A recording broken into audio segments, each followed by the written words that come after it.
6 days, 18 hours until the massacre at Ffirth Asylum. Amy had taken to avoiding the common room because there was almost a party atmosphere there. Sure, people would talk about it like it was this big national tragedy, but you could tell they were into it. Like it was something they could seize on to break up the routine, just one more bit of drama that played out in the big common room TV. The big news Monday morning was that the government had scheduled a press conference, the first one since all of this had happened. It was also streamed on the internet, so Amy could follow it from her phone in her dorm room, away from the spectators. The stream on her phone was delayed by 7 or 8 seconds for whatever technical internet reasons, so it created a weird effect where she could faintly hear the guy leading the news conference say a line down the hall before he'd say it again on her phone a few seconds later. She was alone. John was at the hotel and her roommate was down the hall with the crowd. First, the guy, a middle-aged guy with a young George Clooney haircut, announced a phone hotline they had set up, but said to please not call with inquiries about loved ones.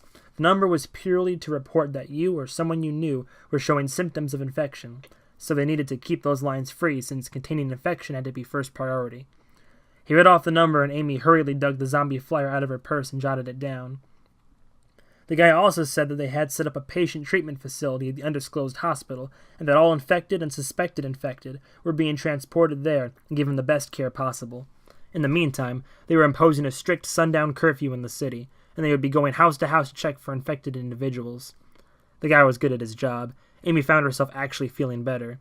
As horrible as John had described the situation and what they had seen, this guy here seemed on top of it. Then, something weird happened. The guy was winding down the press conference with some generic lines about how they were busily researching the outbreak and urged people to neither believe nor spread irresponsible internet rumors. Then, CNN abruptly cut back to the anchor and everyone in the conference room screamed their heads off. This completely baffled Amy, as the anchor was just a lady in a pantsuit, but then she remembered the delay. She had 5 solid seconds to tense up her whole body while she waited to see what they had seen. The anchor quickly said that they had exclusive new video that had just leaked from Outbreak Ground Zero, and in the middle of her sentence they cut to a grainy video, shot from inside a car at night. The chaos had already started before the camera got up. There were screams and confused shouts from within the car, inhuman growls from outside, glass shattered, a fist punched through, a grotesque face biting at the cameraman. A flash of light and a pop filled the interior of the car, a gunshot. The monster recoiled from the window. There were plenty more behind it, 4 or 5 hands now pushing in through the glass, more gunshots. A female voice in the car screamed, "Drive! Drive!" Squealing tires, another relieved voice rasped, oh my god, that was so close." The view swung across the street. Amy thought she saw a reddish dog trot past. She thought, Molly? The woman holding the camera phone had rested her arm so the camera was now pointed in her lap, but continued recording. That's why the viewers knew she was doomed before she did. While the woman held a nervous conversation with the driver, a crimson stain started forming across her abdomen.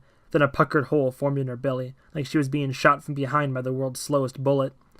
Guts spilled out into her lap, a tangle of wet sausages. The woman screamed. The clip cut to black. Amy shut off her phone. She breathed.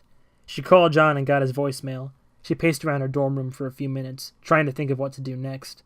Then she went into the bathroom and threw up.